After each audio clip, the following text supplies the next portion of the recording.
Biden advierte que Trump es un dictador por declarar su apoyo a Rusia contra la OTAN. En la misma noche del Super Bowl, Israel lanza mortífero ataque a civiles en Gaza. Alejandro Mayorkas a juicio político por incumplir ley migratoria. Tiroteo en la celebración del Super Bowl en Kansas City deja un muerto y varios heridos. Trump planea utilizar a la Guardia Nacional, la DEA y hasta el FBI en su plan de deportaciones. Banda del Tren de Aragua se expande a Nueva York, temen alianza con la MS-13.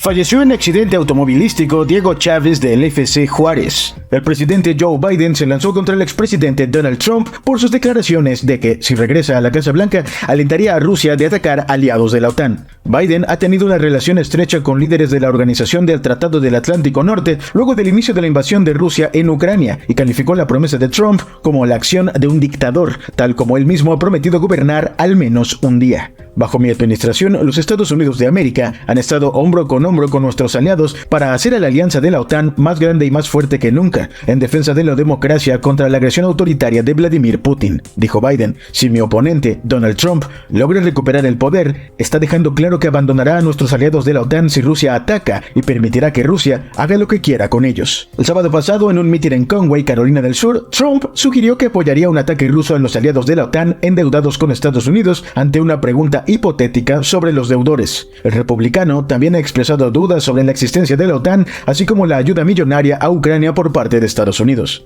Biden habló del liderazgo de Estados Unidos en el escenario mundial y el apoyo a los aliados como parte de una estrategia de seguridad nacional. La admisión por parte de Donald Trump de que tiene la intención de darle luz verde a Putin para que haya más guerra y violencia y continúe su brutal ataque contra una Ucrania libre y amplíe su agresión al pueblo de Polonia y los Estados Unidos es espantosa y peligrosa, acotó Biden. El demócrata consideró que las intenciones de Trump eran predecibles, ya que ha dicho que gobernaría como un dictador, recordando los dichos de Trump en una entrevista en Fox News, donde precisamente fue cuestionado sobre si sería un dictador, a lo que respondió que sí, al menos por un día, asegurando que cerraría la frontera, además de taladrar y taladrar, en referencia a la producción petrolera.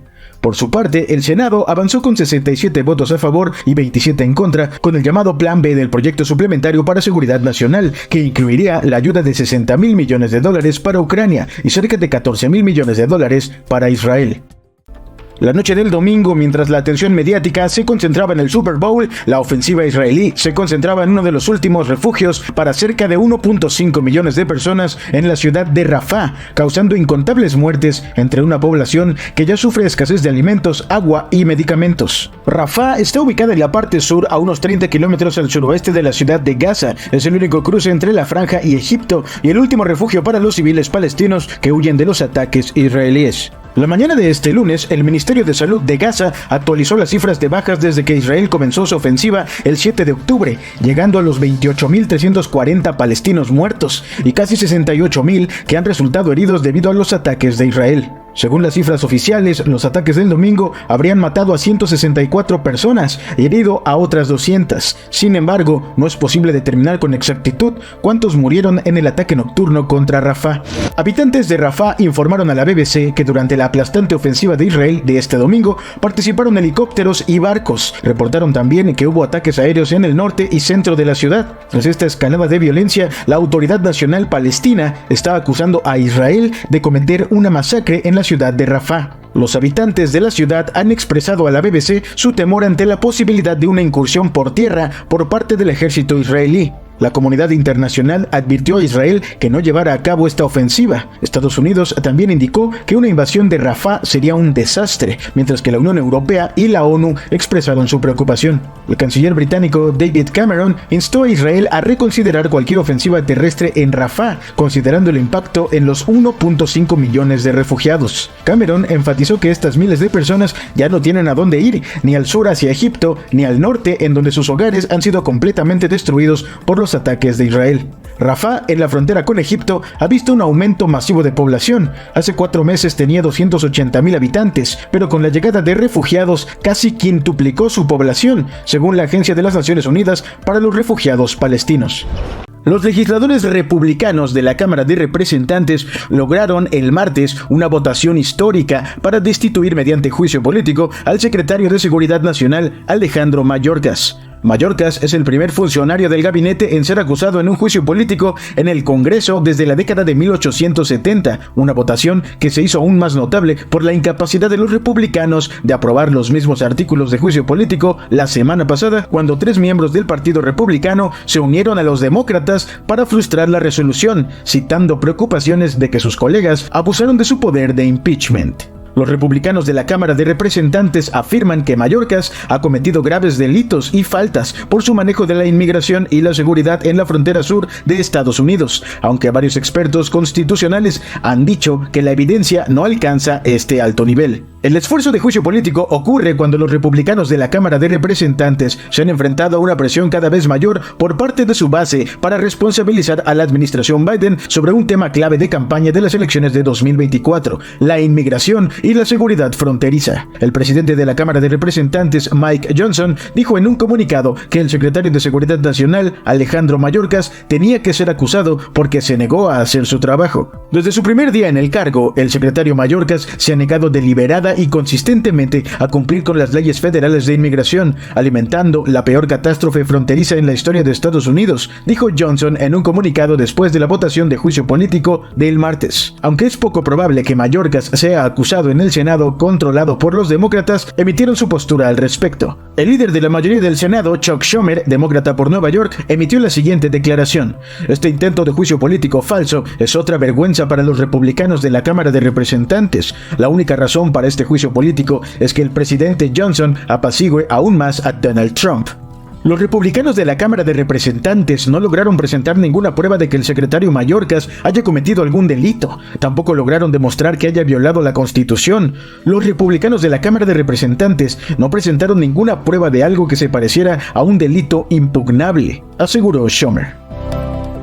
Un tiroteo deja a una persona muerta y por lo menos 22 heridos en el desfile de los Kansas City Chiefs, mientras celebraban su victoria en el Super Bowl este miércoles en la ciudad de Kansas City, Missouri. La fiesta por el campeonato terminó con escenas de caos, movilización de la policía y ambulancias después de que se reportaron disparos de arma de fuego. El suceso ocurrió en las inmediaciones de Union Station, la estación central de ferrocarriles de Kansas City, según informó el departamento local de policía. Hubo disparos al oeste de Union Station, cerca del garage, y varias personas resultaron heridas, dijo la policía, que según la última conferencia de prensa reportó la detención de 3 sospechosos que estaban armados. Las autoridades solicitaron el desalojo de la estación central mientras trabajan en determinar todos los detalles del trágico suceso. Minutos antes del tiroteo, un autobús en el que viajaban los jugadores, entre ellos el novio de la cantante Taylor Swift, el jugador Travis Kelce, recorrió las calles de la urbe para celebrar la victoria con los aficionados. Se estima que alrededor de 1 millón de personas se encontraban en el centro de Kansas City este miércoles en medio de las celebraciones por el segundo campeonato consecutivo de su equipo. El área donde ocurrió el tiroteo estaba solo a unos pasos del sitio en el que los Chiefs realizaron un mitin de victoria para miles de aficionados después del desfile. Nos convertimos en parte de la estadística de Estados Unidos de personas que forman parte de algún tiroteo masivo. Esto es sumamente problemático. Tenemos que buscar la manera de que esto no suceda en el país, dijo el alcalde en una conferencia de prensa. La jefa de policía Stacey Graves confirmó una persona fallecida y los heridos se incrementaron a 22 en su última rueda de prensa, aunque aún se sigue investigando para recopilar más información. Asimismo, no ofreció más detalles acerca de las identidades de las víctimas. Sobre la persona que perdió la vida, también trabajan en verificar su identidad y poder notificar a sus familiares. Liberaremos un número telefónico centralizado para cualquier información relacionada con el incidente de hoy, aseguró la jefa de policía. Por su parte, Pat Mahomes publicó un tweet en el que pide rezar por Kansas City.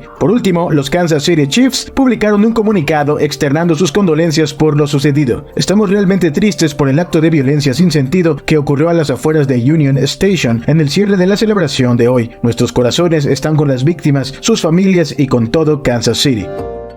El plan de deportaciones del expresidente Donald Trump contempla varias agencias, no solamente la Oficina de Inmigración y Control de Aduanas. Si es elegido, Trump quiere movilizar a agentes de ICE junto con el FBI, la DEA, fiscales federales, la Guardia Nacional e incluso agentes del orden estatales y locales para llevar a cabo deportaciones de inmigrantes indocumentados, según una fuente familiarizada con el plan, reportó Axios. El reporte da seguimiento a las expresiones en mítines del exmandatario republicano, quien ha indicado que tiene un plan de deportaciones masivas, aunque no reveló todavía cómo lo haría. Trump incluso dijo en uno de sus mítines que los inmigrantes estaban envenenando la sangre de Estados Unidos, lo que ha sumado a la narrativa conspirativa sobre una invasión. El nuevo plan también echaría mano de las deportaciones aceleradas, algo que incluso aplica en el gobierno del presidente Joe Biden, con inmigrantes que no cumplen con requisitos de petición de asilo, pero estas expulsiones son administradas solamente por ICE. Las deportaciones por vía rápida, ahora reservadas para quienes recientemente cruzaron cerca de la frontera, se ampliarán para aplicarse a cualquiera que cruzara ilegalmente la frontera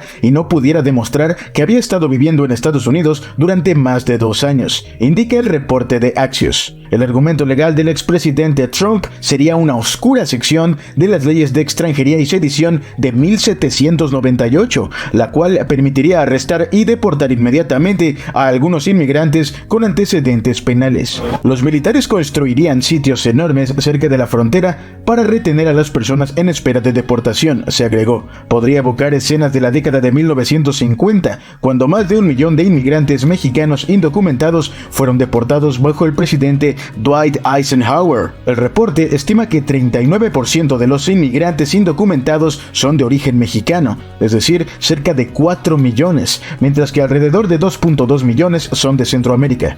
Maque Casado, director de medios hispanos de la campaña Biden-Harris 2024, criticó el plan del expresidente Trump al considerarlo cruel y antiestadounidense. Trump está más interesado en utilizar la frontera como un tema de conversación político vacío y, al contrario, ha presentado un plan cruel y antiestadounidense para arrestar a millones de personas, construir campos de detención masiva y arrebatar a niños de los brazos de sus padres, dijo Casado.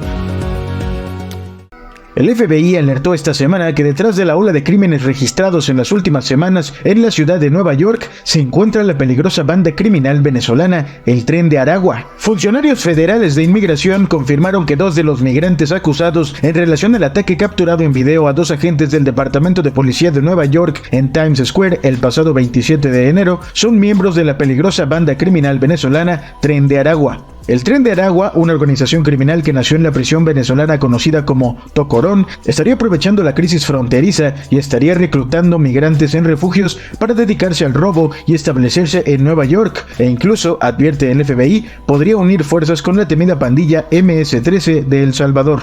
John Morales, agente especial a cargo de la división de El Paso en Texas, dijo al New York Post que el FBI está monitoreando de cerca el crecimiento del Tren de Aragua y le preocupa que forme alianzas con otras pandillas como la MS-13. Aunque estas pandillas normalmente no se mezclarían, siempre será una preocupación a medida que la pandilla Tren de Aragua crezca en fuerza y establezca un punto de apoyo, dijo Morales al medio neoyorquino. La semana pasada, la policía de Nueva York anunció una ofensiva contra una pandilla formada por migrantes venezolanos, después de vincularla con más de 62 robos en 4 de los 5 distritos de la ciudad. Ahora se cree que ese grupo está vinculado con el Tren de Aragua. La pandilla utilizó las redes sociales para reclutar ladrones para robar modelos específicos de teléfonos, según la policía de Nueva York, y luego utilizó piratas informáticos para entrar en ellos y vaciar cuentas bancarias y aplicaciones de pago. Una vez que se acaba el dinero, los teléfonos se envían a Colombia para ser reprogramados y revendidos, dijo la policía. La presencia del Tren de Aragua en suelo estadounidense se descubrió hace poco, luego de que autoridades confirmaron su presencia en ciudades de Texas, Illinois y Florida. Las principales víctimas del Tren de Aragua serían sus compatriotas venezolanos que viven en Estados Unidos. Los extorsionan exigiéndoles que paguen sobornos a cambio de protección e incluso para cruzar la frontera de Venezuela a Colombia y de México a Estados Unidos. Diego Chávez, mediocampista del FC Juárez de la Liga MX, perdió la vida la madrugada de este miércoles en un aparatoso choque en el centro de Ciudad Juárez, Chihuahua, en una lamentable noticia que confirmó la directiva del cuadro de la Frontera. El diario de Juárez reportó que el accidente se registró en las avenidas Vicente Guerrero y Antonio J. Bermúdez de esa localidad. Dentro de los detalles del accidente que dio a conocer el rotativo juarense, se informó que fue un choque aparatoso, donde el conductor de un Volkswagen Beetle rojo que conducía Chávez dañó el cordón de la banqueta, luego pegó contra un señalamiento gráfico y terminó impactado en un poste metálico propiedad del gobierno municipal. Horas antes de su muerte, Chávez publicó un par de stories en sus redes sociales y en una de ellas se le puede ver cantando una canción de Willy Colón dentro de su auto. A través de las redes sociales, los Bravos de Juárez se conmovieron por lo sucedido y le mandaron un sentido mensaje a sus familiares y amigos. Nos duele profundamente despedir a un amigo. Su energía inagotable en la cancha y su sonrisa contagiosa fuera de ella nos recordarán siempre su amor por la ciudad y nuestros colores. Querido Puma, tu partida es un duro golpe, pero tu legado vivirá en cada uno de nosotros, publicó el club acompañado de un emotivo video de despedida. La comunidad futbolística también se unió al pésame por el fallecimiento de Chávez, pues varios equipos de la Liga MX publicaron mensajes de despedida al Puma. Por su parte, la Liga MX tomó la decisión de posponer el juego entre Juárez y Puebla, que estaba programado para este sábado a las 17 horas en la cancha del Estadio Benito Juárez, en acto de solidaridad por la muerte del jugador. Se espera que este jueves 15 de febrero los Bravos de Juárez le rindan un homenaje de cuerpo presente a Diego Chávez en el Estadio Olímpico Benito Juárez y después será trasladado por su familia a Veracruz, donde será velado el viernes. Diego Chávez, conocido en el medio futbolístico de México con el apodo de El Puma, formaba parte del actual plantel del equipo dirigido interinamente por José Antonio Torres Servín, en donde acumuló 174 minutos en 3 de los 6 partidos que se llevan disputados en el actual Campeonato Clausura 2024 de la Liga MX.